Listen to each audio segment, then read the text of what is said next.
Good morning everyone. Good morning, sir. Very good morning. আজকে আমরা কি নিয়ে পড়বো? Renal excretory system, তাই তো? Yes, sir. Renal excretory system. Is the board clearly visible? Is the board clearly visible? Yes, sir. Chalo. Sir. Renal Yes, sir. excretory system. Excretory system আমরা কাকে বলি? What do you mean by excretory system? The organ system which is related to excretion is called excretory system, তাই তো?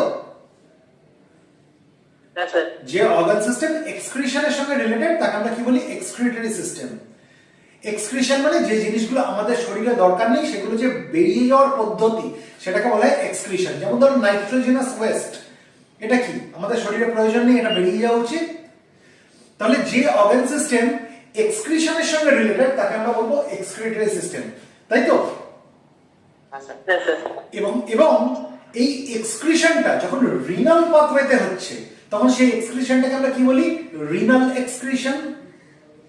Renal মানে it is related to kidneys, কিডনির সঙ্গে সম্বন্ধিত এই রিনাল কথাটা, তাই তো? এক্সক্রিশনটা যখন রিনাল পাথওয়েতে হচ্ছে অর্থাৎ কিডনির মধ্যে হচ্ছে তখন সেই এক্সক্রিশনটাকে আমরা কি বলি? Renal excretion.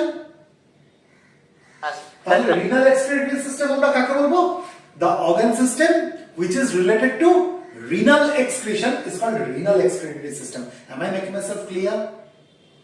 Yes, sir. যে অর্গান সিস্টেমটা রিনাল এক্সক্রিশনের সঙ্গে সম্বন্ধ রাখে সেই অর্গান সিস্টেমটাকে আমরা কি বলি? Renal excretory system. ঠিক আছে, Yes, sir. চলো তাহলে রিনাল এক্সক্রিটরি সিস্টেম পড়তে গেলে আমরা কি কি নিয়ে পড়াশোনা করব? দেখো, a pair of kidneys, দুখানা কিডনি থাকে আমরা জানি, Yes, sir. তাই তো? আমি খুব একটা ভালো ছবি আঁকি না, একটু কষ্ট করে বুঝতে হবে আমি কি আঁকলাম। দুদিকে দুখানা কিডনি থাকে, একটা বাঁ দিকে একটা ডান দিকে। This is left kidney and this is right kidney. ঠিক আছে, Yes. আচ্ছা আর কি নিয়ে পড়বো?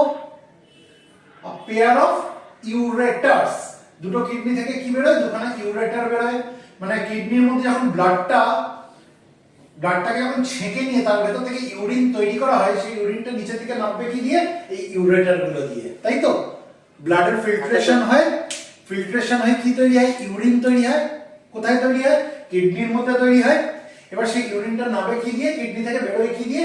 এই ইউরেটার গুলো দিয়ে। a pair of ureters, বোঝাতে পারলাম? Yes, sir. আচ্ছা, এবার এই ইউরেটার দিয়ে ইউরিনটা নেবে, কোথায় একটা স্টোর হতে হবে, একটা ট্যাঙ্ক দরকার যেখানে স্টোর হবে, তাই তো? সেই ট্যাঙ্কটাকে কি বলা হয়? সেই স্টোরেজ অর্গানটাকে কি বলা হয়? Urinary bladder. Clear? Clear? Sir এটা কি বললেন শোনা যায়? শোনা যায়। কিডনির মধ্যে কি তৈরি হলো? ইউরিন তৈরি হলো, তাই তো? রক্তকে ফিল্টার করে কি তৈরি হয়? ইউরিন তৈরি হয়। ঠিক আছে, এই যে ইউরিনটা তৈরি হলো, ইউরিনটা কিডনি থেকে বেরিয়ে আসে কিসের মাধ্যমে? দুখানা ইউরেটারের মাধ্যমে। a pair of ureters, left kidney থেকে লেফট ইউরেটার বেরিয়েছে, রাইট কিডনি থেকে রাইট ইউরেটার বেরিয়েছে। হ্যাঁ স্যার। ঠিক আছে, এবার এই ইউরেটারগুলো আলটিমেটলি কার মধ্যে প্রবেশ করলো? এসে ইউরিনারি ব্লাডারের মধ্যে, যার মধ্যে সেই ইউরিনটা স্টোর হবে। তাহলে ইউরিনের স্টোরেজ অর্গানটাকে কি বলা হয়? ইউরিনারি ব্লাডার, তাই তো? হ্যাঁ স্যার। আচ্ছা, এবার স্টোর হতে হতে যখন একটা লেভেল অবধি ভরে যাবে তখন কি হবে? ইউরিনেট করার একটা ইচ্ছা জাগবে, তখন আমরা ইউরিনেট করি, তাই তো? এই যখন ইউরিনেট করছি সেটা আমরা কিসের মাধ্যমে করছি? আরেকটা এরকম টিউবুলার স্ট্রাকচারের মাধ্যমে। এটাকে কি বলা হয়? ইউরেথ্রা। ঠিক আছে, আমি প্রত্যেকটা জিনিস লিখে দেবো, আগে ছবিটা বুঝছি কিনা বলো। এটাকে বলে ইউরেথ্রা। আর যে ফুটোটা দিয়ে আলটিমেটলি সেটা বেরিয়ে যাচ্ছে ইউরিনটা, একদম এন্ডে, ইউরেথ্রার এন্ডে যে ছিদ্রটা দিয়ে ইউরিনটা বাইরে বেরিয়ে যাচ্ছে শরীরের বাইরে, সেটাকে কি বলা হয়? বলো। ইউরিনারি মিটাস বা ইউরেথ্রাল মিটাস। বোঝাতে পারলাম? এগুলো তো ছোটবেলায় পড়েছি, তাই তো? তাহলে এটা কি? এটা হচ্ছে লেফট কিডনি, এটা হচ্ছে লেফট কিডনি, এটা হচ্ছে রাইট কিডনি। তাহলে আমরা কি কি নিয়ে পড়াশোনা করছি? a pair of kidneys, a pair of kidneys. এই দুটো কি যেটা কিডনি থেকে বেরিয়েছে, যে ইউরিনটাকে বার করে নিয়ে চলে আসছে ইউরিনারি ব্লাডারের মধ্যে, এগুলোকে কি বলা হয়? ইউরেটার। এটা হচ্ছে লেফট ইউরেটার, এটা রাইট ইউরেটার, তাই তো? আচ্ছা তাহলে এটাকে আমরা কি বলতে পারি? A pair of ureters. ঠিক আছে, আর কি নিয়ে বলবো না? A pair of ureters. ঠিক আছে, এই চেয়ারটা না খুব অসুবিধা করছে, দাঁড়াতে পারছি না, এই চেয়ারটার জন্য দাঁড়াতে পারছিলাম না। A pair of kidneys, a pair of ureters, বুঝলাম? ঠিক আছে। আচ্ছা, আর কি নিয়ে পড়বো? যার মধ্যে ইউরিনটা স্টোর হয়, এটাকে কি বলা হয়? Urinary bladder. কখানা থাকে? একখানাই থাকে, তাই তো? Urinary bladder. আর কি নিয়ে পড়বো? যখন ইউরিনারি ব্লাডারটা ফুল হয়ে যায় তখন কি দিয়ে ইউরিনটা বেরিয়ে আসে? ইউরেথ্রা দিয়ে। ইউরেথ্রা কটা থাকে? একটাই থাকে। ঠিক আছে, ইউরেথ্রা। অর্থাৎ আমরা যখন রিনাল এক্সক্রিটরি সিস্টেম নিয়ে পড়াশোনা করছি, আমরা কি কি নিয়ে পড়ছি? A pair of kidneys, a pair of ureters, একটা ইউরিনারি ব্লাডার এবং একটা ইউরেথ্রা। ঠিক আছে, আর ছিদ্রটাকে কি বলা হয়? ইউরিনারি মিটাস বা ইউরেথ্রাল মিটাস, যে ছিদ্রটা দিয়ে আলটিমেটলি শরীরের বাইরে ইউরিনটা বেরিয়ে যাচ্ছে, যেটা ইউরেথ্রার একদম শেষ প্রান্তে যে ছিদ্রটা রয়েছে, যে অরিফিসটা রয়েছে। বোঝাতে পারলাম? এটাকে কি বলা হয়? ইউরিনারি মিটাস, ইউরিনারি মিটাস বা ইউরেথ্রাল মিটাস।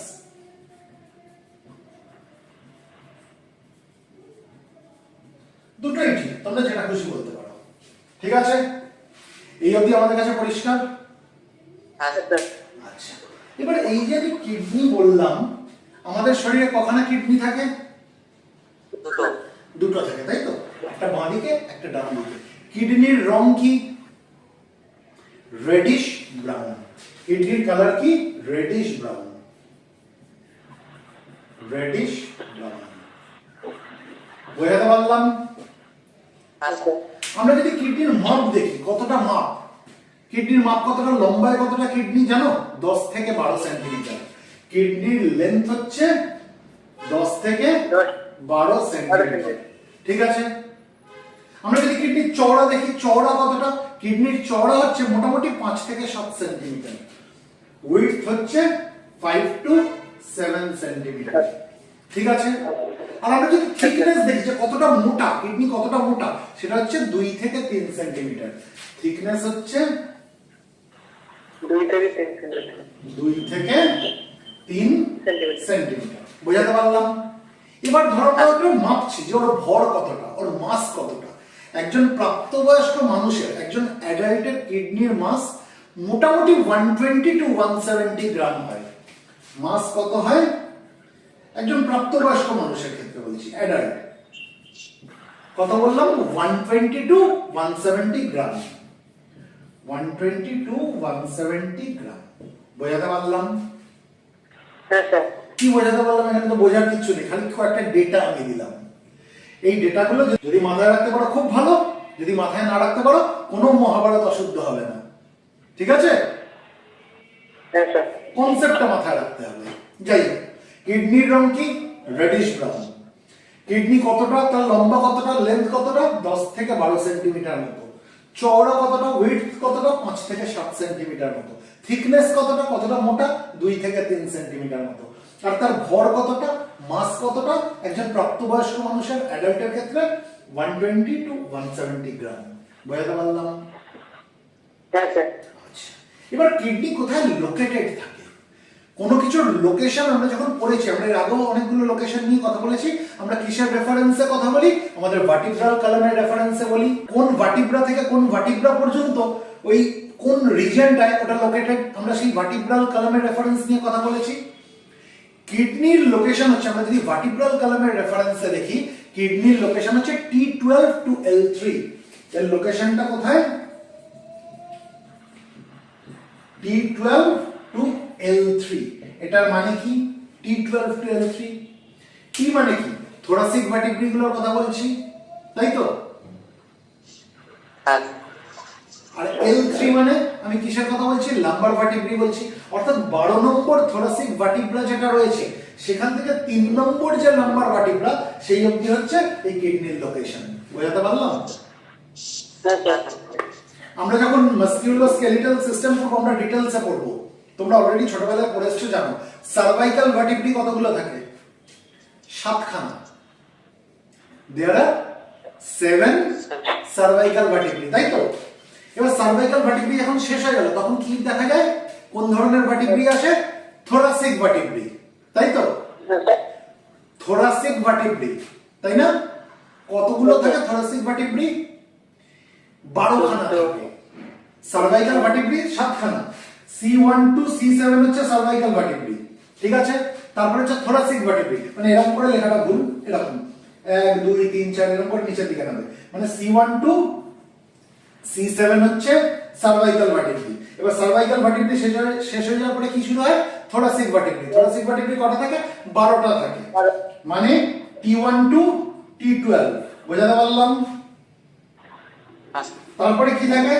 লাম্বার রিজিয়নে লাম্বার ভার্টিব্রি কতগুলো থাকে? 5খানা থাকে, মানে L1 to L5, তাই তো? তারপরে একটা স্যাক্রাম থাকে, একটা কক্সিক্স থাকে। আমরা জানি একটা স্যাক্রাম একটা কক্সিক্স, ঠিক আছে? তার মানে T12 মানে কি? একদম লাস্ট যে থোরাসিক ভার্টিব্রা T12, সেখান থেকে 3 নম্বর যে লাম্বার ভার্টিব্রা রয়েছে L3, T12 to L3, এই যে জায়গাটা, এই জায়গাটা রেঞ্জ করে হচ্ছে কিডনি। এই জায়গাটা লোকেটেড থাকে হচ্ছে কিডনি। বোঝাতে পারলাম? ভার্টিব্রাল কলামের রেফারেন্সে দেখতে গেলে কিডনির লোকেশন কোথায়? T12 থেকে L3 এর মধ্যে ওই যে জায়গাটা, ওখানে কিডনিজ আর লোকেটেড। বোঝাতে পারলাম? চলো এটা মুছি তাহলে।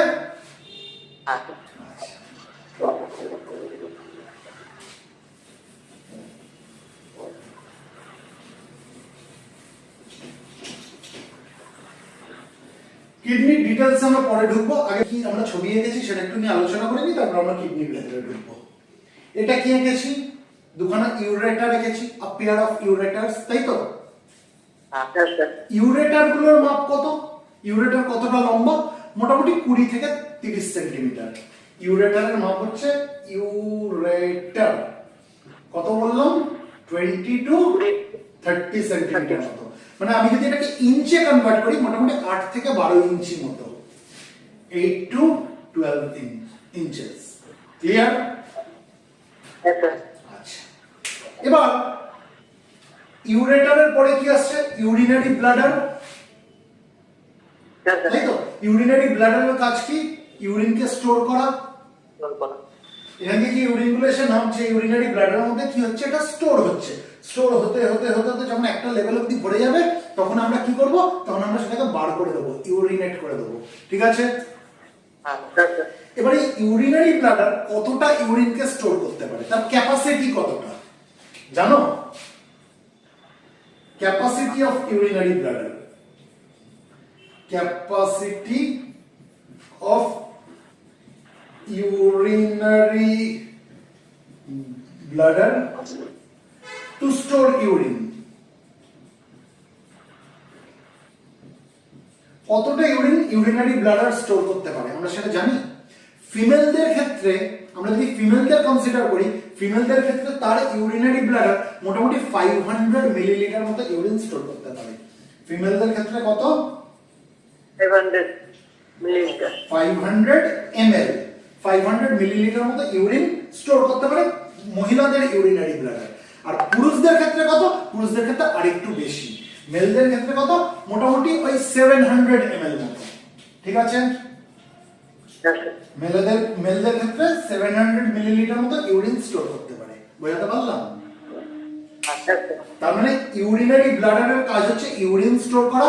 মহিলাদের যে ইউরিনারি ব্লাডার থাকে সেটা কতটা স্টোর করতে পারে ইউরিনকে? 500 ml মতো স্টোর করতে পারে। আর পুরুষদের যে ইউরিনারি ব্লাডার থাকে সেটা কতটা মতো ইউরিনকে স্টোর করতে পারে? 700 ml মতো স্টোর করতে পারে। বোঝাতে পারলাম? কিন্তু এতটা স্টোর করতে পারে মানে এতটা স্টোর করার পরেই সে ইউরিনেট করবে তা কিন্তু না। এই যে ফিলিং অফ ইউরিনেশন কখন আসে জানো? এবার মূত্রত্যাগ করব, এই যে ইচ্ছেটা যাকে কতটা স্টোর হওয়া অবধি 200 to 350 ml অবধি যদি ভরে যায় তখনই মনে হবে এবার আমরা ইউরিনেট করি। বোঝাতে পারলাম? হ্যাঁ স্যার। 200 to 350 মিলিলিটার, যেই 200 থেকে 350 মিলিলিটার অবধি এটা ভরে যাবে তখনই কি ইচ্ছা জাগবে? ইউরিনেট করার ইচ্ছা জাগবে। বোঝাতে পারলাম? হ্যাঁ স্যার। আচ্ছা, এই অবধি আমাদের বুঝতে কারোর অসুবিধা আছে? না স্যার। আচ্ছা, এবার ইউরিনারি ব্লাডারের পরে কি আসছে? এটা ইউরেথ্রা। ইউরেথ্রা, তাই তো? আচ্ছা, এবার এটা মুছি। হ্যাঁ। আচ্ছা, ইউরেথ্রা। ইউরেথ্রা কতটা লম্বা জানো? জানো না। পুরুষদের ইউরেথ্রা আর মহিলাদের ইউরেথ্রা কি একই রকমের লম্বা হবে? সমান মাপ হবে তাদের লম্বার? তাদের লেন্থটা সমান হবে? উত্তর লাগবে। পুরুষের বড় হবে স্যার, শুনতে পেলাম না। মেলের বড় হবে। পুরুষদের বড় হবে। কেন বড় হবে? মহিলাদের কেন বড় হবে না অতটা? কেন পুরুষদের বড় হবে কেন? কারণ পুরুষদের এই ইউরেথ্রাটা অনেকটা বেশি ট্রাভেল করে, কারণ তাদের ওটা পেনিসের ভেতর দিয়ে যায়, তাই তো? হ্যাঁ স্যার। পেনিসের ভেতর দিয়ে যায়। মহিলাদের এই পেনিসের গল্পটা থাকে না, সেই জন্য মহিলাদের ক্ষেত্রে ইউরেথ্রার মাপটা ছোট হবে, পুরুষদের ক্ষেত্রে একটু লম্বা হবে, একটু বড় হবে। বোঝাতে পারলাম? হ্যাঁ স্যার। হ্যাঁ। চলো, ইউরেথ্রা। প্রথমে কাদেরটা লিখবো, মহিলাদের না পুরুষদের? Female sir. ফিমেল। দেখেছো ফিমেলের ইন্টারেস্ট কত? চলো ফিমেল। ফিমেলদের ক্ষেত্রে আমরা যদি ইউরেথ্রা দেখি তার মাপ হচ্ছে 3 to 4 সেন্টিমিটার মতো, 3 থেকে 4 সেন্টিমিটার মাত্র। বোঝাতে পারলাম? আমি যদি সেটাকে ইঞ্চেসে বলি মোটামুটি 1.5 ইঞ্চ মতো, মোটামুটি 1.5 ইঞ্চ, ঠিক আছে? 1.5 ইঞ্চের মতো, 1.5 ইঞ্চির মতো। ক্লিয়ার? হ্যাঁ। কিন্তু পুরুষদের ক্ষেত্রে সেটা অনেকটা বেশি লম্বা হবে। মেলের ক্ষেত্রে সেটা অনেকটা বেশি লম্বা হবে। মেলের ক্ষেত্রে কত হবে? মোটামুটি 20 সেন্টিমিটার মতো, মোটামুটি 20 সেন্টিমিটার মতো। মহিলাদের ক্ষেত্রে যেখানে 3 থেকে 4 সেন্টিমিটার মতো, সেখানে পুরুষদের ক্ষেত্রে 20 সেন্টিমিটার মতো। বোঝাতে পারলাম? হ্যাঁ স্যার। আমি যদি ইঞ্চে কনভার্ট করি মেলদেরটা সেটা কত হবে? 7 থেকে 8 ইঞ্চের মতো, 7 to 8 ইঞ্চেস। মানে মহিলাদের ক্ষেত্রে যেটা মোটামুটি ওই 1.5 ইঞ্চির মতো হবে, পুরুষদের ক্ষেত্রে সেটা 7 থেকে 8 ইঞ্চি মতো হবে। ক্লিয়ার? হ্যাঁ স্যার। এই অবধি পরিষ্কার? হ্যাঁ। আচ্ছা, তাহলে আমরা এবার কিডনির ভেতরে ঢুকি। হ্যাঁ। হ্যাঁ স্যার। আচ্ছা, কিডনিটাকে না ধরো এইভাবে তুমি কেটে দিলে, মাঝখান দিয়ে কেটে দিলে, এরকম করে কেটে দিলে, ঠিক আছে? এবার দেখি এর ভেতরে কি রয়েছে। কিডনিটাকে তুমি এরকম করে ধরে কেটে দিলে, কাটলে কি হবে? তুমি এর ভেতরে কি আছে তুমি দেখতে পাচ্ছ, ঠিক আছে? এর ভেতরে কি আছে তুমি দেখতে পাচ্ছ। তাহলে আমি যে কোনো একটা কিডনির ছবি আঁকি হ্যাঁ। হ্যাঁ স্যার। কেটে দেওয়ার পরে। চলো, এগুলো মুছছি তাহলে। হ্যাঁ।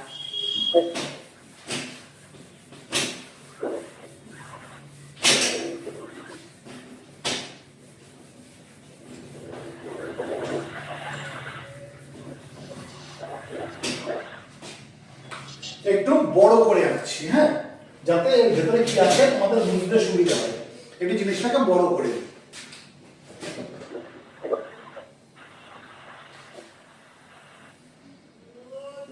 এটা কি আঁকলাম?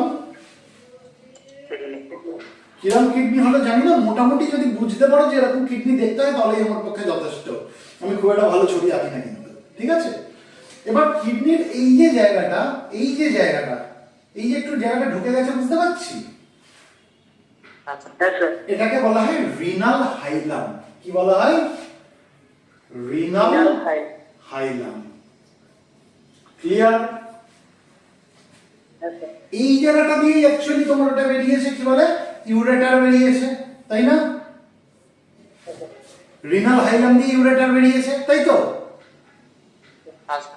আচ্ছা, এবার কি আছে দেখো ভেতরটায় কি আছে। আমরা না এর ভেতরটায় আমরা যদি দেখি, আমি তো কিডনিটাকে এমন করে কেটে দিয়েছি, এর ভেতরে না আমরা একটা ব্রড এরকম ফানেল শেপ স্ট্রাকচার পাবো। আমি আসছি প্রত্যেকটা, আগে ছবিটা এঁকে নিই তারপরে যাচ্ছি।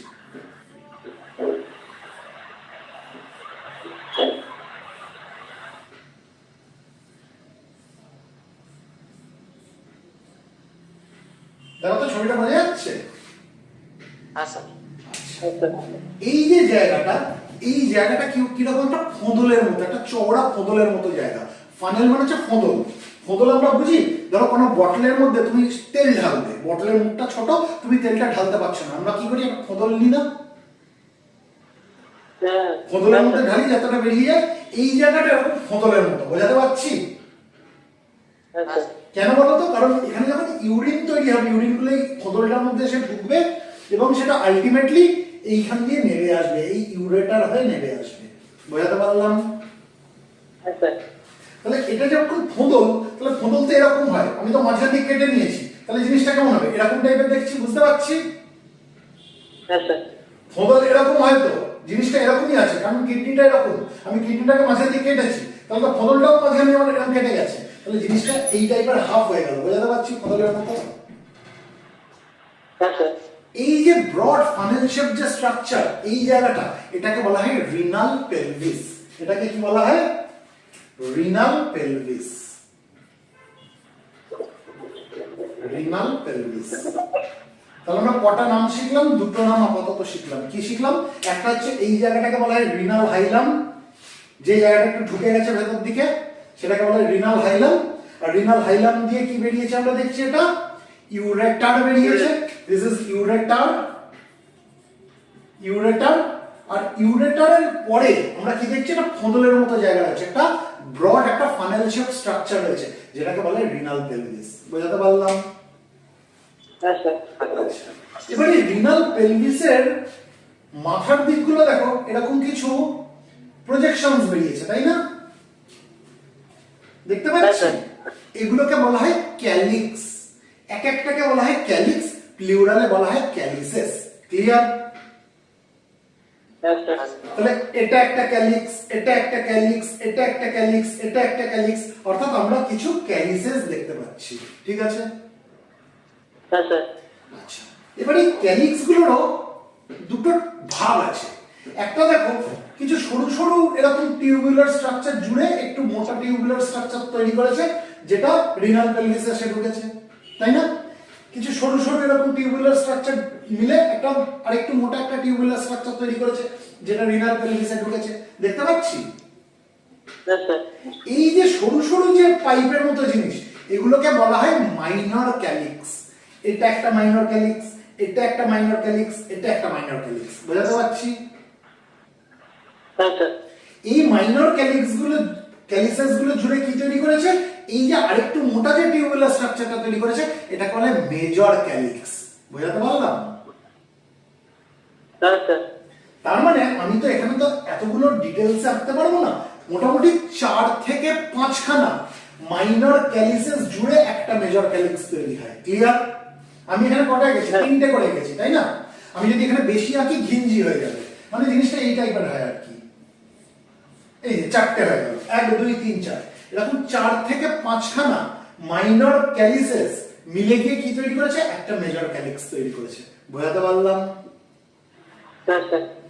আচ্ছা, 4 to 5 minor calyces form a major calyx. Am I making myself clear?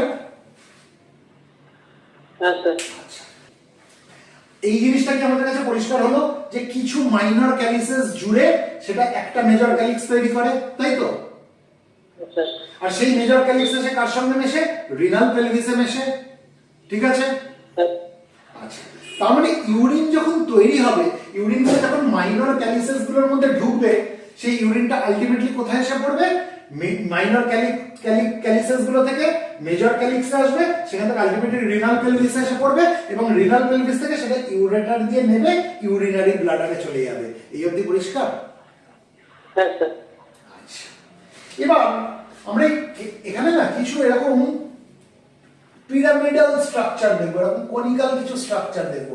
কিছু পিরামিডের মতো স্ট্রাকচার দেখবো। দেখতে পাচ্ছি এটা কিছু এরকম পিরামিডের মতো স্ট্রাকচার। পিরামিড আমরা জানি তো পিরামিড কেমন হয়, এই ধরনের হয় না পিরামিড, তাই না? তো এটাকে তুমি ওই পিরামিডের মতো চিন্তা করো, উল্টো পিরামিড, যার উপর দিকটা চওড়া নিচের দিকটা এরকম সরু হয়ে গেছে। বুঝতে পারছি কিছু পিরামিডাল স্ট্রাকচার। এই যে পিরামিডাল স্ট্রাকচার এগুলোকে বলা হয় মেডুলারি পিরামিডস। এগুলোকে কি বলা হয়? Medullary pyramids. Medullary pyramids. Clear? একটা কিডনির মধ্যে আমরা এরকম কতগুলো মেডুলারি পিরামিডস দেখতে পাবো? 7 থেকে 18টা। দেয়ার আর 7 to 18 medullary pyramids in each kidney. বুঝাতে পারলাম? আচ্ছা, এবার তাহলে প্রশ্ন হচ্ছে স্যার আপনি কেন 7 থেকে 18টা আঁকলেন না? 7 থেকে 18টা আমি যদি এখানে মেডুলারি পিরামিড আঁকতে যেতাম, এক তো আমি আঁকতে পারতাম না কারণ আমি হাতে আঁকছি, 2 নম্বর হচ্ছে এটা এতটাই ঘিঞ্জি হয়ে যেত যে এই ছোট ছোট জিনিসগুলো তোমাদেরকে বোঝাতে পারতাম না। ঠিক আছে, সেই জন্য আমি 1 2 3 4টে মেডুলারি পিরামিড এঁকেছি। কটা থাকে অ্যাকচুয়ালি কিডনির মধ্যে মেডুলারি পিরামিড? 7 থেকে 18টা। ক্লিয়ার? আচ্ছা, এবার কিডনির মধ্যে আরেকটা পেন কোথায় গেল? কিডনির মধ্যে আমরা দুটো রিজিয়ন পাবো, একটা বাইরের দিকের রিজিয়ন, একটা ভেতর দিকের রিজিয়ন। এই যে রিজিয়নটা আমরা দেখতে পাচ্ছি, এই বাইরের দিকের জোনটা, এই যে বাইরের যে জোন, বাইরের যে রিজিয়ন, এটাকে বলা হয় রিনাল কর্টেক্স। এটাকে কি বলা হয়? Renal cortex. কর্টেক্স হচ্ছে বাইরের দিকের জোন, বাইরের দিকের রিজিয়ন। ঠিক আছে, আর ভেতর দিকের যে জোনটা, এই যে ভেতর দিকের যে জোনটা আমরা পাচ্ছি এইটা, মানে এদিকে, বুঝতে পারছি এটা কি ভেতর দিকের জোন? তো এটাকে বলা হয় রিনাল মেডালা। ঠিক আছে, ভেতর দিকের জোনটাকে কি বলা হচ্ছে? Renal medulla. বাইরের দিকের জোনটা হচ্ছে রিনাল কর্টেক্স, ভেতর দিকের জোনটাকে বলা হচ্ছে রিনাল মেডালা। ক্লিয়ার? তার মানে inner zone of the kidney is known as renal medulla, whereas the outer zone of the kidney is known as renal cortex. এবার তাহলে এগুলোকে কেন মেডুলারি পিরামিডস বলছি? কারণ এই পিরামিডগুলো আলটিমেটলি মেডালা তৈরি করেছে, তাই না? এই মেডুলারি পিরামিডস গুলো তো ভেতর দিকের জোনে রয়েছে, তাই তো? সেই জন্য এই পিরামিডগুলো কি বলা হচ্ছে? Medullary pyramid. মেডুলারি নামটা কোথা থেকে এসেছে? মেডালা থেকে এসেছে। মেডালা মানে হচ্ছে ভেতর দিকের জোন। ঠিক আছে, আর ভেতর দিকের জোন কিডনির, তাই রিনাল মেডালা। ক্লিয়ার? আচ্ছা, এবার দেখো এই রিনাল কর্টেক্স অর্থাৎ বাইরের যে জোনটা রয়েছে, আউটার জোন যেটা রয়েছে রিনাল কর্টেক্স, তার কিছু অংশ এরকম মেডুলারি পিরামিডস গুলোর ভেতরে ঢুকে আসছে। বুঝতে পারছি ছবিটায়? ধরো একটা নদী বইছে, নদীটা বইতে বইতে কোনো একটা খাঁজের মধ্যে ঢুকে গেলে যেমন হয়, সেরকম জিনিসটা হয়েছে না? রিনাল কর্টেক্সের কিছু অংশ এরকম দুখানা মেডুলারি পিরামিডের মধ্যে চলে এসেছে। বোঝাতে পারছি? ছবিটা কি পরিষ্কার দেখা যাচ্ছে? ছবি দেখা যাচ্ছে। তাহলে রিনাল কর্টেক্সের কিছু অংশ আমরা কি দেখছি? মেডুলারি পিরামিডস গুলোর মাঝখানে কিছুটা জিনিস এরকম চলে এসেছে। এই রিনাল কর্টেক্সের কিছু অংশ আমরা কি দেখছি? মেডুলারি পিরামিডসের এরকম মাঝখানে এরকম ঢুকে এসেছে, দুখানা মেডুলারি পিরামিডসের খাঁজের মধ্যে চলে এসেছে, তাই তো? দিয়ে কিছু কলমের মতো স্ট্রাকচার তৈরি করেছে, এগুলোকে বলে রিনাল কলাম। এগুলোকে কি বলা হয়? This are known as renal column. ঠিক আছে, ক্লিয়ার? আচ্ছা, আচ্ছা, এই যে রিনাল কলাম, এই রিনাল কলামগুলোর একটা নির্দিষ্ট নাম আছে। কি বলা হয়? এদেরকে বলা হয় কলাম অফ বার্টিনি।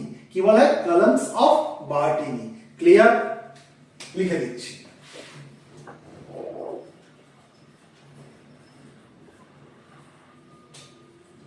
তাহলে এটা একটা কলাম অফ বার্টিনি, এটা একটা কলাম অফ বার্টিনি, এটা একটা কলাম অফ বার্টিনি, অর্থাৎ এটা একটা রিনাল কলাম, এটা একটা রিনাল কলাম, এটা একটা রিনাল কলাম। ক্লিয়ার? আচ্ছা, এবার কিডনিকে ঘিরে আমরা এখানে না একটা টাফ ক্যাপসুল দেখতে পাবো, যেটা কিডনিকে প্রোটেক্ট করে রাখে। কিডনিকে ঘিরে কি রয়েছে? একটা শক্ত এক ধরনের ক্যাপসুলার কভারিং রয়েছে, একটা টাফ ক্যাপসিউল রয়েছে, বোঝাতে পারছি? হ্যাঁ স্যার। আচ্ছা, এবার এতক্ষণ আমরা বুঝে গেলাম এই অবধি। এবারে কিডনির মধ্যে রক্ত ঢোকে কি করে? রক্তটাকে ফিল্টার করতে গেলে তো রক্তটা ঢুকতে হবে। কি দিয়ে ঢোকে? রিনাল আর্টারি দিয়ে ঢোকে। কি দিয়ে ঢোকে?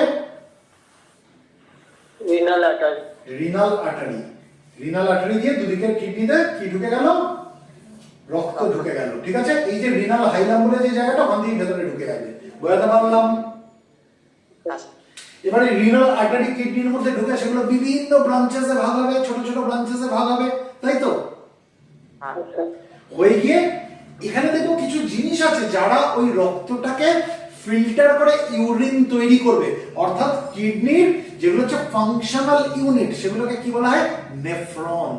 সেগুলোকে কি বলা হয়? নেফ্রন। নেফ্রন। নেফ্রন। ঠিক আছে, nephrons are the functional units of kidney. ঠিক আছে, এই নেফ্রনের আরেকটা নাম হচ্ছে uriniferous tubule. Nephron is also known as uriniferous tubule. আমরা পরে পড়বো, ডিটেইলসে পড়বো নেফ্রন কেমন হয়।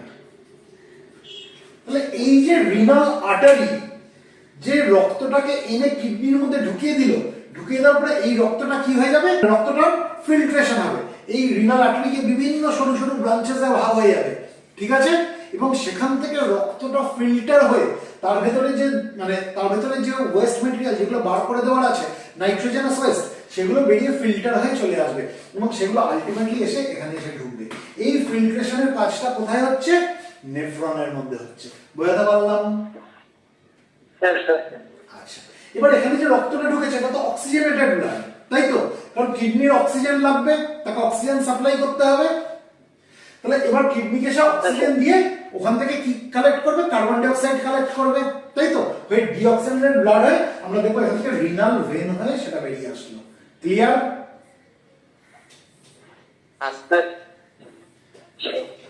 রিনাল আর্টারি দিয়ে রক্ত ঢুকলো, রিনাল ভেন হয়ে বেরিয়ে আবার সেটা হার্টের দিকে চলে গেল। ক্লিয়ার? এটা হচ্ছে, এটা আমি কোন দিকের কিডনি এঁকেছি? ছবিটা দেখে কি বোঝা যাচ্ছে? Left kidney. তাহলে এটা কি হবে? এটা হবে লেফট রিনাল আর্টারি, যেটা লাল দিয়ে আঁকলাম। এটা হচ্ছে রাইট রিনাল আর্টারি, তাই তো? এটা কি? এটা লেফট রিনাল ভেন, এটা হচ্ছে right renal vein. Clear? Renal artery দিয়ে রক্ত ঢুকছে, অক্সিজেনেটেড ব্লাড ঢুকছে, আর রিনাল ভেন দিয়ে ডিঅক্সিজেনেটেড ব্লাড বেরিয়ে আসছে। এই ছবিটা কি ক্লিয়ার হলো? আচ্ছা, এবার কিডনির ভেতরে আমরা অসংখ্য এই ফাংশনাল ইউনিট যেটা বললাম নেফ্রন, অসংখ্য নেফ্রন আমরা দেখতে পাবো। ঠিক আছে, কতগুলো নেফ্রন থাকে এক একটা কিডনিতে? কোনো আইডিয়া? এক একটা কিডনিতে কতগুলো নেফ্রন থাকে? 1 মিলিয়ন নেফ্রন পার কিডনি। 1 million nephron. ঠিক আছে, 1 মিলিয়ন পার কিডনি। এক একটা কিডনিতে 1 মিলিয়নের মতো নেফ্রন থাকে। এবার নেফ্রন গুলো হয় কেমন? নেফ্রন গুলো হয় কেমন এবার আমরা সেটা শিখবো। ঠিক আছে, প্রথমে একটা জিনিস জেনে রাখো, নেফ্রন গুলো শুরু হয়ে যাচ্ছে রিনাল কর্টেক্সে। ঠিক আছে, তারপরে তার একটা অংশ ঘুরে চলে আসে এই রিনাল এই মেডুলারি পিরামিডস গুলোর মধ্যে, আবার সেটা ইউটার্ন নিয়ে উপর দিকে ওঠে, আবার কালেক্টিং ডাক্ট হয়ে সেটা আবার কোথায় চলে আসে? এর মধ্যে চলে আসে, এই ক্যালিসেস গুলোর মধ্যে চলে আসে। বোঝাতে পারছি? বোঝা গেল না? জুম করব, আরো জুম করব, আরো ম্যাগনিফাই করব, করে বোঝাবো। শুরু হচ্ছে কোথা থেকে? নেফ্রন রিনাল কর্টেক্স থেকে, অর্থাৎ বাইরের রিজিয়নটা যেটা আউটার জোন যেটা, সেখান থেকে শুরু হচ্ছে। তারপরে তার একটা অংশ কোথায় চলে আসছে? রিনাল মেডালার মধ্যে চলে আসছে, অর্থাৎ মেডুলারি পিরামিডস গুলোর মধ্যে চলে আসছে। ঠিক আছে, তারপর সেটা ইউটার্ন নিয়ে আবার উপর দিকে উঠে সেটা আবার রিনাল কর্টেক্সে চলে যাচ্ছে। বোঝাতে পারছি?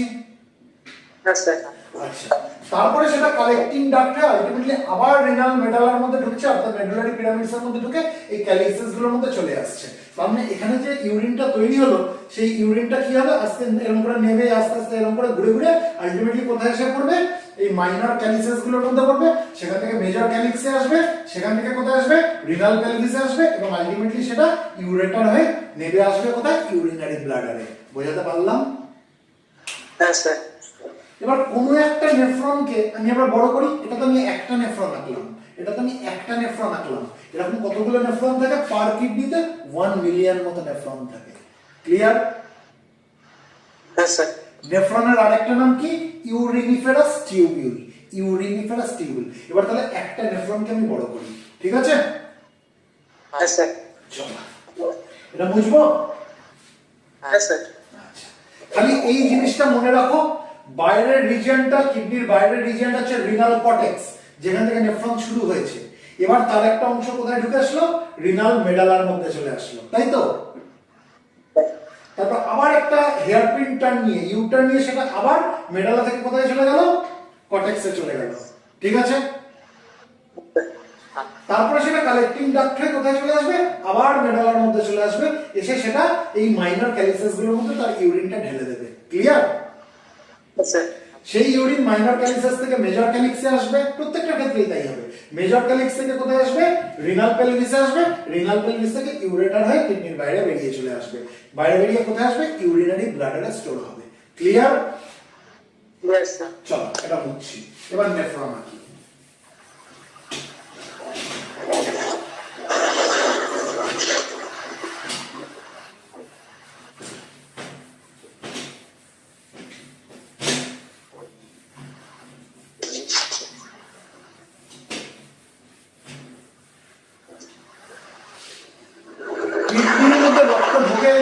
কিডনির মধ্যে রক্ত ঢোকে কি দিয়ে, রিনাল আর্টারি দিয়ে, তাই তো? হ্যাঁ স্যার। এবার কিডনির মধ্যে প্রবেশ করার পর সেগুলো আরো অনেক ছোট ছোট ব্রাঞ্চেসে ভাগ হয়ে যাবে। আমরা কার্ডিওভাস্কুলার সিস্টেম পড়েছিলাম তো, হ্যাঁ স্যার। আর্টারি যখন আরো ব্রাঞ্চেস তৈরি করে তখন কি তৈরি হয়, সেগুলো আর্টারিওল তৈরি হয়, তাই তো? হ্যাঁ স্যার। আচ্ছা, আমরা তাহলে কোন একটা আর্টারিওল নিয়ে আলোচনা করি, ওই রিনাল আর্টারির কোন একটা ব্রাঞ্চ নিয়ে আলোচনা করি, কোন একটা আর্টারিওল, এরকম এক ধরনের আর্টারিওল আমরা পাবো, ঠিক আছে?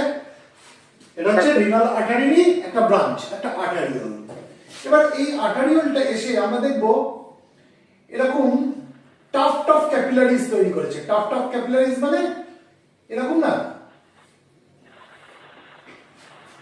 ক্যাপিলারির একটা এরকম জালের মতো একটা গুচ্ছ তৈরি করেছে, টাফট অফ ক্যাপিলারিজ, এবং সেটা আবার আর্টারিওল হয়ে বেরিয়ে গেল। বোঝাতে পারছি? হ্যাঁ স্যার।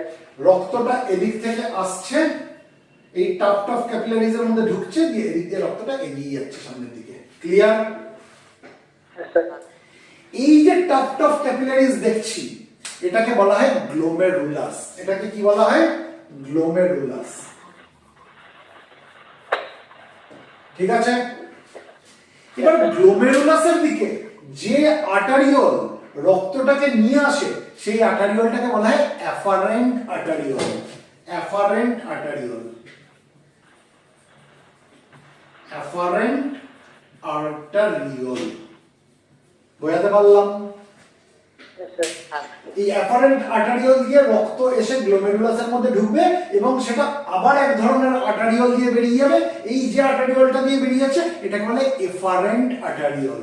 এটাকে কি বলা হয়, এফারেন্ট আর্টারিওল।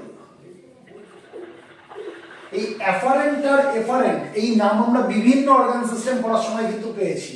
আমরা মনে রাখবো কি করে, তারও টেকনিক বলে দিয়েছি। অ্যাফারেন্ট মানে একে আমরা কি করে মনে রাখবো, আয়, রক্ত তুই আয়, কার দিকে, গ্লোমেরুলাসের দিকে আয়। তাই যে আর্টারিওল দিয়ে রক্ত গ্লোমেরুলাসের দিকে আসছে সেই আর্টারিওলটাকে কি বলে, অ্যাফারেন্ট আর্টারিওল। বোঝাতে পারলাম? হ্যাঁ স্যার। আর এফারেন্ট আর্টারিওল আমরা মনে রাখবো কোনটা, কিভাবে, ই মানে হচ্ছে এক্সিট, বেরিয়ে যা, গ্লোমেরুলাস থেকে রক্ত তুই বেরিয়ে যা। অর্থাৎ যে আর্টারিওল গ্লোমেরুলাস থেকে রক্তটাকে বার করে নিয়ে চলে যাচ্ছে সেই আর্টারিওলটাকে আমরা বলবো এফারেন্ট আর্টারিওল। এফারেন্ট, ই মানে হচ্ছে এক্সিট, বেরিয়ে যা। বোঝাতে পারলাম? তাহলে অ্যাফারেন্ট আর্টেরিয়াল গ্লোমেরুলাসের দিকে রক্ত আনছে, এফারেন্ট আর্টেরিয়াল গ্লোমেরুলাস থেকে রক্তটাকে বার করে নিয়ে চলে যাচ্ছে। ঠিক আছে, এবার অ্যাফারেন্ট আর্টেরিয়ালের লিউমেনটা যতটা বড় অর্থাৎ এর ডায়ামিটার যতটা বেশি, এফারেন্ট আর্টেরিয়ালের লিউমেনটা ছোট অর্থাৎ তার ডায়ামিটারটা তুলনামূলক কম। অ্যাফারেন্ট আর্টেরিয়ালের ডায়ামিটারটা বড়, এফারেন্ট আর্টেরিয়ালের ডায়ামিটারটা ছোট। বোঝাতে পারলাম? হ্যাঁ স্যার। এবার যখন এখান দিয়ে ব্লাড পাস করবে তাহলে কি হবে, এই যে টাফট অফ ক্যাপিলারিজ যেটা রয়েছে গ্লোমেরুলাস, এখানে কি হবে, ব্লাডের কিছু ফ্লুইড পার্ট ফিল্টার হয়ে যাবে, ছেঁকে নিচে নেমে আসবে। বোঝাতে পারছি? হ্যাঁ স্যার। আচ্ছা, এবার সেটা কোথায় আসবে? এই গ্লোমেরুলাসের নিচে আমরা এখানে একটা কাপ শেপ স্ট্রাকচার দেখতে পাবো। আমি এটা মুছছি, এরকম একটা কাপ শেপ স্ট্রাকচার দেখতে পাবো। দেখো তো বোঝা যাচ্ছে কিনা ছবিটায়? Double world cup shape structure বোঝা যাচ্ছে? এটাকে বলা হয় বোম্যানস ক্যাপসিউল। এটাকে কি বলা হয়? বোম্যানস ক্যাপসিউল।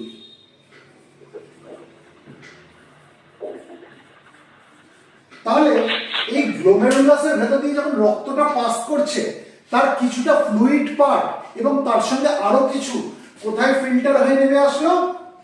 বোম্যানস ক্যাপসুলের মধ্যে নেমে আসলো। বোঝাতে পারলাম? আচ্ছা, এই যে ফিল্ট্রেশনটা হলো এটাকে বলা হয় গ্লোমেরুলার ফিল্ট্রেশন। এই ফিল্ট্রেশনটাকে কি বলা হয়? Glomerular filtration. ক্লিয়ার? এই যে ফিল্ট্রেট যেটা নিচের দিকে নেমে আসলো, এখানে কোনো ব্লাড সেল আসবে না ফিল্ট্রেটের সঙ্গে। ব্লাড সেল যেগুলো রয়েছে সেগুলো রক্তের সাথেই বেরিয়ে যাবে। ক্লিয়ার? তাহলে নামবে কি, ফিল্টারে নামবে কি, যেটা নামবে গ্লোমেরুলার ফিল্ট্রেশনের ফলে যে ফিল্ট্রেট যেটা তৈরি হলো, গ্লোমেরুলার যে ফিল্ট্রেট যেটা তৈরি হলো, ফিল্ট্রেট, এই ফিল্ট্রেটের মধ্যে কি থাকবে? সবথেকে বেশি যেটা থাকবে সেটা হচ্ছে ওয়াটার, মোস্টলি ওয়াটার। ঠিক আছে, mostly water, H2O, mostly water. আচ্ছা, এর সঙ্গে আর কি কি থাকবে? কিছু ইউরিয়া থাকবে। ইউরিয়া মানে হচ্ছে নাইট্রোজেনাস ওয়েস্ট, যেটা শরীরে দরকার নেই, সেটা রক্ত থেকে বেরিয়ে যেতে চাইবে, তাই তো? সেই ফিল্ট্রেশনটা এখানে হয়ে গেল। ইউরিয়া কি? নাইট্রোজেনাস ওয়েস্ট, অর্থাৎ এর সঙ্গে ইউরিয়া থাকবে। বোঝাতে পারলাম? না বুঝতে পারলে এখনো বলো। আর কি থাকবে? কিছু সল্টস থাকবে, ইলেকট্রোলাইটস থাকবে, সল্টস থাকবে, ইলেকট্রোলাইটস থাকবে। ক্লিয়ার? আচ্ছা, আর কি থাকবে? কিছু নিউট্রিয়েন্টস থাকবে, যেমন গ্লুকোজ থাকবে, অ্যামাইনো অ্যাসিড থাকবে। ঠিক আছে, গ্লুকোজ, অ্যামাইনো অ্যাসিড। এবার এবার কোনো ব্লাড সেল থাকবে না। একটা জিনিস চিন্তা করে দেখো, যদি কারোর দেখা যায় যে পেচ্ছাপ করতে গেলে তার রক্ত বেরোচ্ছে, তার মানে কি? আরবিসি নেমে আসছে, রেড ব্লাড কর্পাসেল নেমে আসছে, তাই না? ডেফিনেটলি এখান থেকে যখন রক্ত পাস করছে আরবিসি নেমে আসছে, সেই জন্যই পেচ্ছাপের মধ্যে তার রক্ত আসছে। বোঝাতে পারছি? সেটা তো আসা উচিত না। তাহলে পেচ্ছাপ দিয়ে যদি রক্ত বেরোয়, তার মানে আমরা কি ধরে নিতে পারি? হতে পারে তার কিডনিতে প্রবলেম আছে। ক্লিয়ার? আমি তোমাদের একটা কনসেপ্ট দেওয়ার জন্য বলছি যে আমরা অনেক সময় চিন্তা করতে পারি যদি পেচ্ছাপে রক্ত আসে, there could be problem in the kidney, যার জন্য এই গ্লোমেরুলার ফিল্ট্রেশন যখন হচ্ছে তখন এখান দিয়ে তো রেড ব্লাড কর্পাসেল নামা উচিত না। তাহলে বোধহয় রেড ব্লাড কর্পাসেল চলে আসছে, সেই জন্যই পেচ্ছাপের রং লাল হচ্ছে। ক্লিয়ার? আচ্ছা, এবার গ্লুকোজ আর অ্যামাইনো অ্যাসিড যে নেমে আসছে, আমরা পরবর্তীকালে দেখবো যে এই গ্লুকোজ অ্যামাইনো অ্যাসিড অর্থাৎ নিউট্রিয়েন্টস সেগুলো আবার রিঅ্যাবজর্ব করে নেবে শরীর। ঠিক আছে, আবার এই এখানে আমরা দেখবো যে নেফ্রনের মধ্যেই সেটা রিঅ্যাবজর্পশন হয়ে যাবে। কিন্তু যাদের সুগার রয়েছে, সুগার বলতে আমি ডায়াবেটিস মেলাইটাসের কথা বলছিলাম, যাদের ডায়াবেটিস মেলাইটাস রয়েছে তাদের ক্ষেত্রে কি হয়? পেচ্ছাপের সঙ্গে গ্লুকোজ বেরোয়। কেন বেরোয়? কারণ তাদের রক্তে গ্লুকোজের পরিমাণ অনেক বেশি, তাই তো? তাহলে কি হবে? এখানে অনেক অনেক গ্লুকোজ বেরিয়ে আসবে, তাই না? জলের সঙ্গে, তাই তো? এবার যখন অনেক অনেক গ্লুকোজ বেরিয়ে আসবে পুরোটা হয়তো রিঅবজর্ভ করতে পারলো না, তাই সে যখন পেচ্ছাপ করবে তখন তার সাথে গ্লুকোজও বেরোবে। বোঝাতে পারছি? হ্যাঁ স্যার। এরকম বেশি দিন চলতে থাকলে কি হবে? কিডনিটা নষ্ট হবে, হ্যাঁ তাই না? এই জন্য কি বলা হয়, ডায়াবেটিক পেশেন্টদের সবসময় কন্ট্রোলে থাকা উচিত। ডায়াবেটিস যদি কন্ট্রোল না থাকে তাদের কিন্তু কিডনিও নষ্ট হয়ে যেতে পারে। বুঝতে পারছি? হ্যাঁ স্যার। আচ্ছা চলো, তাহলে এটা আমরা কি দেখলাম, কোথায় নামলো ফিল্ট্রেটটা? বোম্যানস ক্যাপসুলের মধ্যে নামলো। এবার বোম্যানস ক্যাপসুলের পরে আমরা দেখবো এই যে রিনাল টিউবিউল, ঠিক আছে, নেফ্রনের এই অংশটা এখানে না আমরা এখন পেঁচানো পেঁচানো হয়ে গেছে দেখবো, ঠিক আছে। এই যে জিনিসটা এটাকে বলা হয় প্রক্সিমাল কনভোলেটেড টিউবিউল। এটাকে কি বলা হয়? প্রক্সিমাল কনভোলেটেড টিউবিউল, শর্টে বলা হয় পিসিটি, প্রক্সিমাল কনভোলেটেড টিউবিউল। কনভোলেটেড টিউবিউল মানে এরকম পেঁচানো পেঁচানো টিউবিউল। বোঝাতে পারছি? আর প্রক্সিমাল কেন বলছি? যেহেতু এটা এটার কাছাকাছি রয়েছে, গ্লোমেরুলাস এবং বোম্যানস ক্যাপসুলের কাছাকাছি রয়েছে, ঠিক আছে। হ্যাঁ স্যার। এই গ্লোমেরুলাস আর বোম্যানস ক্যাপসুলকে একসাথে বলা হয় ম্যালপিগিয়ান কর্পাসেল। এত ডিটেইলসে তোমাদের বলছি না, এই দুটোকে একসাথে কি বলা হয়? ম্যালপিগিয়ান কর্পাসেল, ঠিক আছে। আচ্ছা, এবার এই প্রক্সিমাল কনভোলেটেড টিউবিউলের পরে কি দেখবো, এই রিনাল টিউবিউলটা লম্বা হয়ে এরকম নিচে নেমে গেছে, বোঝা যাচ্ছে। হ্যাঁ স্যার। তারপরে সেটা একটা হেয়ারপিন টার্ন নিয়ে উপর দিকে উঠে আসলো, ঠিক আছে। হেয়ারপিন টার্ন মানে কি? হেয়ারপিন মানে কি? চুলের কাঁটা। আগেকার দিনে দেখবে মহিলারা এরকম চুলের কাঁটা লাগাতো না, এরকম টাইপের খোপার মধ্যে গুঁজে রাখতো, দেখেছো কখনো ঠাকুমা দিদিমাদের? হ্যাঁ স্যার দেখেছি। দেখেছো, সেই জন্য এই টার্নটাকে বলা হয় হেয়ারপিন টার্ন। হেয়ারপিনের মতো হচ্ছে এরকম টার্নটা নিয়েছে। এই যে জিনিসটা, এই যে টিউবিউল যেটা নিচের দিকে নেমে আবার হেয়ারপিন টার্ন নিয়ে উপর দিকে উঠলো, এটাকে বলা হয় লুপ অফ হেনলে বা হেনলেজ লুপ। বোঝাতে পারলাম? হ্যাঁ স্যার। এটাকে কি বলা হয়? Loop of Hanle, loop of Hanle বা হেনলেজ লুপ। তাহলে লুপ অফ হেনলি বা হেনলেজ লুপ আমরা যাই বলি, তার আমরা কি দেখতে পাচ্ছি? দুখানা আমরা লিম্ব দেখতে পাচ্ছি, একটা লিম্ব নিচের দিকে নামছে, একটা লিম্ব উপর দিকে উঠছে। যে লিম্বটা নিচের দিকে নামছে এটাকে আমরা কি বলবো? Descending limb of loop of Henle. Descending limb, এটা কি? Descending limb of loop of Henle. আর যেটা উপর দিকে উঠছে সেটাকে আমরা কি বলবো? Ascending limb of loop of Henle. বোঝাতে পারছি? এটা হচ্ছে ascending limb, ascending limb of loop of Henle. এবার এই লুপ অফ হেনলি যেখানে শেষ হলো, এখানে আবার আমরা দেখবো এই রিনাল টিউবিউলের এই অংশটা আবার এরকম পেঁচানো পেঁচানো হয়ে গেছে, ঠিক আছে। মানে আমরা এখানে এক ধরনের কনভোলেটেড টিউবিউল দেখবো। বোঝাতে পারছি? এই যে টিউবিউলটা এটাকে বলা হয় ডিস্টাল কনভোলেটেড টিউবিউল। ডিস্টাল মানে হচ্ছে দূরে, প্রক্সিমাল মানে কাছে। এই যে প্রক্সিমাল কনভোলেটেড টিউবিউল এটা কি? এটা এই গ্লোমেরুলাস আর বোম্যানস ক্যাপসুলের কাছে রয়েছে, তো তাই এটাকে প্রক্সিমাল বলা হচ্ছে। কিন্তু এই কনভোলেটেড টিউবিউলটা গ্লোমেরুলাস আর বোম্যানস ক্যাপসুলের থেকে দূরে, তাই এটাকে বলা হচ্ছে ডিস্টাল কনভোলেটেড টিউবিউল। বোঝাতে পারছি? হ্যাঁ স্যার। ডিস্টাল কনভোলেটেড টিউবিউল বা শর্টে এটাকে বলা হয় ডিসিটি। ক্লিয়ার? হ্যাঁ স্যার। আচ্ছা, এবার এই ডিস্টাল কনভোলেটেড টিউবিউল কি কার সঙ্গে মিশবে? আর সিস্টেম অফ কালেক্টিং ডাক্টস, আর সিস্টেম অফ কালেক্টিং ডাক্টস এর সঙ্গে মিশে যাবে। এটা হচ্ছে কালেক্টিং ডাক্ট, কালেক্টিং ডাক্ট। তার মানে এই যে পুরো জিনিসটা আমরা দেখলাম, এই পুরো জিনিসটা কি? এটা হচ্ছে একটা নেফ্রন আমি আঁকলাম, ছবিটা এঁকেছিলাম মনে আছে? নেফ্রনের একটুখানি ভেতর দিকে ঢুকলো, ঢুকে আবার বেরিয়ে গেল, তাই না? রিনাল কর্টেক্স থেকে রিনাল মেডালার মধ্যে ঢুকলো, আবার সেটা হেয়ারপিন টার্ন নিয়ে বেরিয়ে গেল, এঁকেছিলাম না? ওই জিনিসটাই আমি এখানে আঁকলাম। ক্লিয়ার? হ্যাঁ স্যার। এবার এই কালেক্টিং ডাক্টের সাথে একটা এই যে কালেক্টিং ডাক্টে গেছি এর সাথে যে একটাই নেফ্রন লেগে থাকবে তা কিন্তু না, একটা কালেক্টিং ডাক্টের সঙ্গে আরো নেফ্রন লেগে থাকতে পারে। এটা যেমন একটা লেগেছে, এদিক দিয়ে একটা এসে লাগবে, এদিক দিয়ে একটা লাগবে, এদিক দিয়ে একটা লাগবে, বোঝাতে পারছি? তাহলে কালেক্টিং ডাক্ট নাম থেকেই বুঝতে পারছি এটা কি করছে, যে ইউরিনটা তৈরি হচ্ছে সেটাকে কালেক্ট করছে।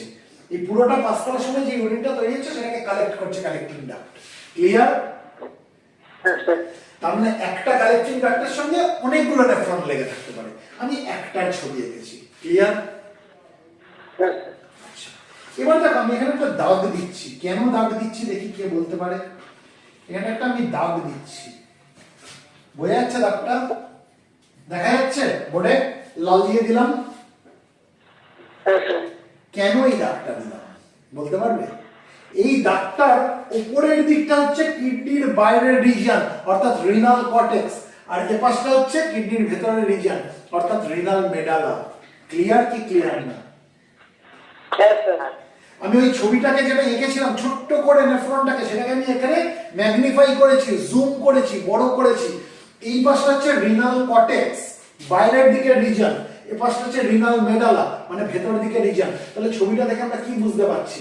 এই বোম্যান্স ক্যাপসুল কোথায় রয়েছে? রিনাল কর্টেক্সে রয়েছে। হ্যাঁ স্যার। তারপরে প্রক্সিমাল কনভলিউটেড টিউবুল, এটাও রিনাল কর্টেক্সে রয়েছে, তাই তো? তারপরে কি দেখলাম? রিনাল মেডালার মধ্যে ঢুকে গেল, ঢুকে গিয়ে সেটা একটা ইউটার্ন দিয়ে উঠেছিল, আমরা দেখিয়েছিলাম। সেটা কি? সেটা হচ্ছে লুপ অফ এনলে। ক্লিয়ার? তাহলে লুপ অফ এনলে কি হলো? রিনাল মেডালার মধ্যে ঢুকলো, ঢুকে সেটা আবার একটা হেয়ারপিন টার্ন নিয়ে সেটা আবার রিনাল মেডালা থেকে রিনাল কর্টেক্সের দিকে উঠে আসছে। ডিস্টাল কনভলিউটেড টিউবুল আমরা কোথায় পাবো? রিনাল কর্টেক্সে পাবো। ক্লিয়ার? হ্যাঁ স্যার। এই ছবিটা কি আমাদের কাছে পরিষ্কার হলো? হ্যাঁ স্যার। আর এই কালেক্টিং ডাক্ট ইউরিন গুলোকে নিয়ে গিয়ে আলটিমেটলি কোথায় ঢালবে? ওই ক্যালিক্স গুলোর মধ্যে ঢালবে বলেছিলাম না? প্রথমে মাইনর ক্যালিক্সে ঢালবে, মাইনর ক্যালিক্সেস গুলো এক জায়গায় ইউরিনটাকে নিয়ে মেজর ক্যালিক্সে আনবে, তারপরে সেটা কোথায় চলে আসবে? রিনাল পেলভিসে, এবং আলটিমেটলি সেটা ইউরেটার হয়ে বেরিয়ে আসবে ইউরিনারি ব্লাডারে। ক্লিয়ার? হ্যাঁ স্যার। এই অবধি সবাই বুঝতে পেরেছো না পারোনি? হ্যাঁ স্যার। পেরেছো। এবার দেখো মেজরিটি অফ দ্য নেফ্রন আমরা যদি দেখি, মেজরিটি অফ দ্য নেফ্রন, বেশিরভাগ নেফ্রন আমরা যদি দেখি, তাদের ক্ষেত্রে এই লুপ অফ হেনলিটা খুব একটা বেশি নিচে নামে না মেডালা, ঠিক আছে? ছোট্ট মতো হয়, একটুখানি নামলো, নেবে আবার একটা হেয়ারপিন টানিয়ে উপর দিকে উঠে আসলো। মেজরিটি অফ দ্য নেফ্রনের ক্ষেত্রে সেই ধরনের নেফ্রনকে বলা হয় কর্টিক্যাল নেফ্রন। সেই ধরনের নেফ্রনকে কি বলা হয়? Cortical nephron. কেন কর্টিক্যাল নেফ্রন বলা হয়? কারণ নেফ্রনের বেশিরভাগ অংশটাই কোথায় রয়েছে? রিনাল কর্টেক্সে রয়েছে, কর্টেক্সের মধ্যে রয়েছে। তাই নেফ্রনটাকে কি বলা হয়? কর্টিক্যাল নেফ্রন, কারণ তার বেশিরভাগ অংশটাই কর্টেক্স রিজিয়নে রয়েছে, তার অল্প একটুখানি মেডালার মধ্যে ঢুকেছে, অর্থাৎ তার এই লুপ অফ হেনলিটা ছোট্ট একটুখানি মেডালায় ঢুকে সেটা আবার ঘুরে উঠে আসলো। ক্লিয়ার? হ্যাঁ স্যার। কিন্তু কিছু কিছু নেফ্রন রয়েছে যাদের লুপ অফ হেনলিটা অনেকটা বড় হয়। তাহলে কি হবে? সেটা মেডালার একদম ডিপ অবধি চলে যাবে, তারপরে সেটা ইউটার নিয়ে আবার উপর দিকে উঠবে, মেডালার ডিপ অবধি চলে গিয়ে তারপরে সেটা হেয়ারপিন টার্ন নিয়ে উপর দিকে উঠবে, তাই তো? অনেকটা ডিপে চলে যাবে। সেই ধরনের নেফ্রনকে বলা হয় জাক্সটা মেডুলারি নেফ্রন। জাক্সটা মেডুলারি নেফ্রন কোথায় লিখবো? জাক্সটা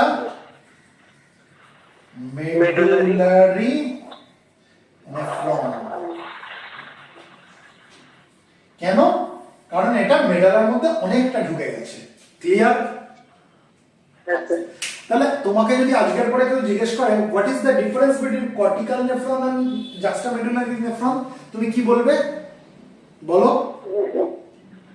যেটা হেয়ারপিন লুকটা যেটা মেডুলার ভিতরে মানে পরিষ্কার ভাবে বলো। দেখো আমি একটাই কথা বলি, communication is an art. What you speak and how you speak are equally important. তুমি যেটা বলছো না সেটা মানুষকে তো বুঝতে হবে। ভালোভাবে বলো, সুন্দর করে বলো, গুছিয়ে বলো। যে ক্যালিংস থেকে মেডুলার দিকে যেটা টিপে গেছে সেটাকে বলা হয় বলো। কর্টিক্যাল নেফ্রন হচ্ছে তার লুপ অফ হেনলিটা ছোট, কর্টিক্যাল নেফ্রনের লুপ অফ হেনরিটা ছোট, সেটা খুব একটা বেশি মেডালার ভেতর ঢোকেনি, অল্প একটুখানি ঢুকেছে, ঢুকে আবার হেয়ারপিন টার্ন নিয়ে ওপর দিকে উঠে এসছে, তাই তো? হ্যাঁ স্যার। এটা খুব একটা শক্ত না যে এত আমায় ফাম্বল করতে হবে।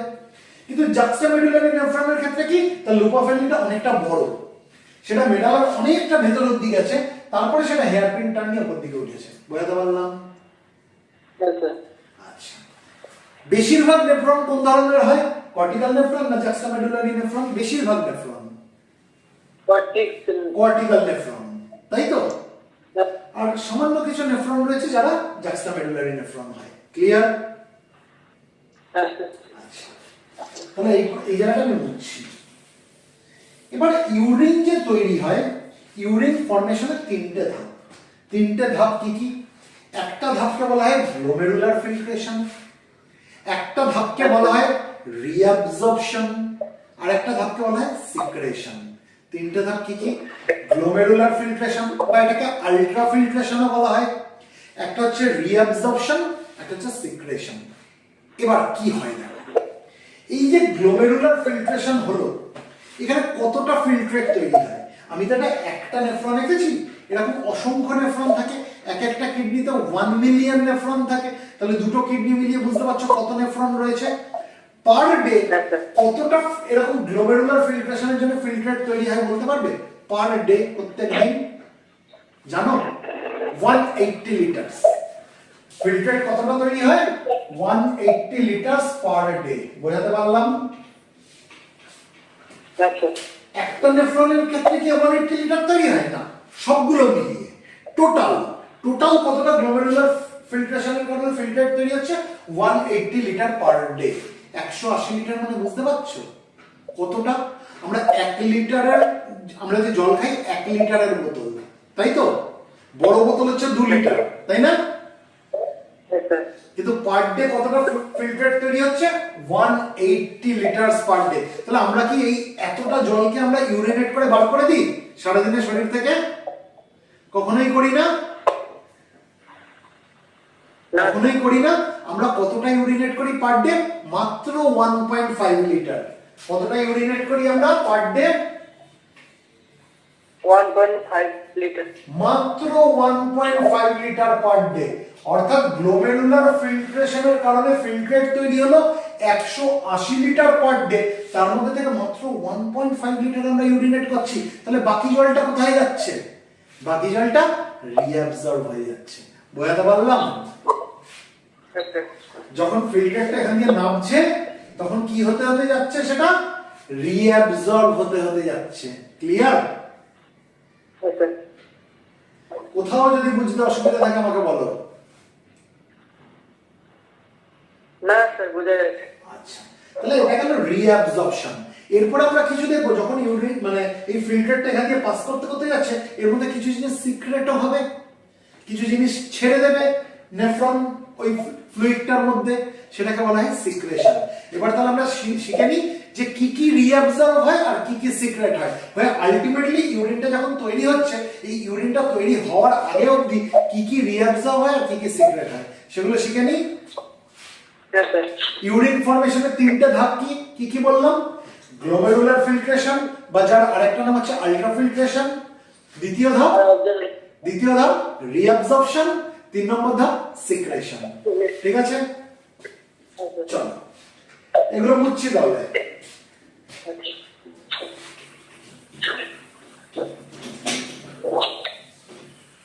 গ্লোমেরুলার ফিল্ট্রেশন কতটা হয় পার ডে? পার ডে কতটা ফিল্ট্রেট তৈরি হয় বিকজ অফ গ্লোমেরুলার ফিল্ট্রেশন? 180 লিটারস। ঠিক আছে, এই যে ফিল্ট্রেট যেটা তৈরি হলো এর মধ্যে কি কি থাকে? মোস্টলি ওয়াটার থাকে, জল থাকে, তার সঙ্গে কি থাকে? ইউরিয়া নামক নাইট্রোজেনাস ওয়েস্ট থাকে যেটা শরীর থেকে বেরিয়ে যাওয়া উচিত। আর কি থাকে? সল্টস এবং ইলেকট্রোলাইটস থাকে। আর কি থাকে? কিছু নিউট্রিয়েন্টস থাকে যেমন গ্লুকোজ এবং অ্যামাইনো অ্যাসিড। এই অবধি পরিষ্কার?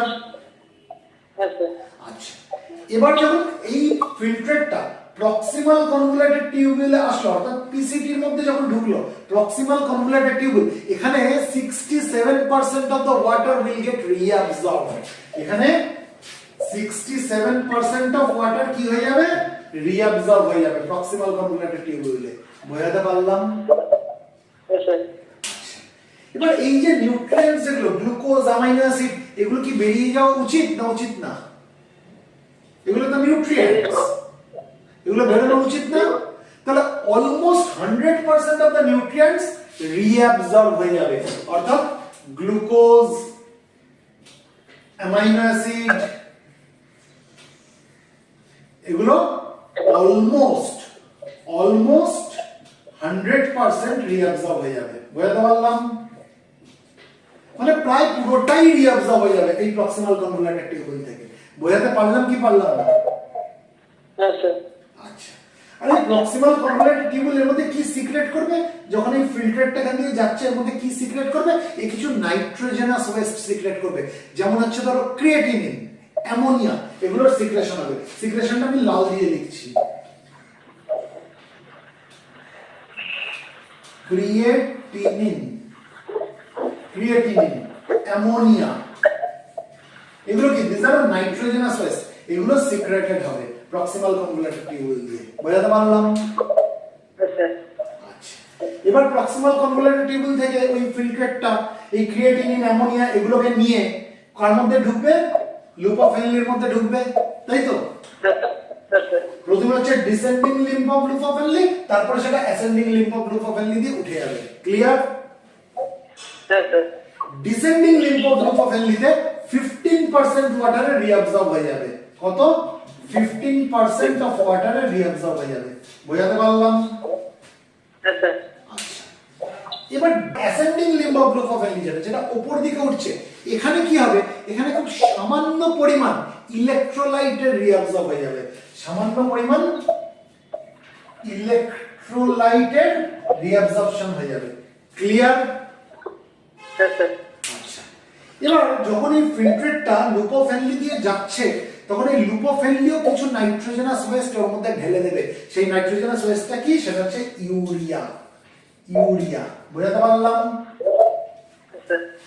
তাহলে এখনো অবধি যখন এটা এই লুপ অফ হেনলি দিয়ে যাচ্ছে তাহলে কি কি নাইট্রোজেনাস ওয়েস্ট রয়েছে দেখো। ক্রিয়েটিনিন, অ্যামোনিয়া পেয়ে গেছিলাম যেটা প্রক্সিমাল কনভোলুলেটেড টিউবুল ঢেলেছে, আর লুপ অফ হেনলি ঢেলেছে ইউরিয়া। বুঝতে পারছি? Yes, sir. তাহলে তিন ধরনের নাইট্রোজেনাস ওয়েস্ট আমরা পেয়ে গেলাম। মানে কি এবার আস্তে আস্তে ইউরিন তৈরি হচ্ছে, তাই তো? ক্রিয়েটিনিন আছে, অ্যামোনিয়া আছে, ইউরিয়া আছে, এগুলো সব nitrogenous West. Clear? Yes, sir. আচ্ছা, এবার এই লুপ অফ হেনলি থেকে এটা কোথায় ঢুকবে? ডিস্টাল কনভোলুলেটেড টিউবুলে, তাই তো? Yes, sir. এই ডিস্টাল কনভোলুলেটেড টিউবুলে 8% অফ দ্য ওয়াটার রিঅ্যাবজর্ব হয়ে যাবে। কতটা? 8% অফ ওয়াটার রিঅ্যাবজর্পশন হবে। বুঝতে পারছি? 8% অফ ওয়াটার।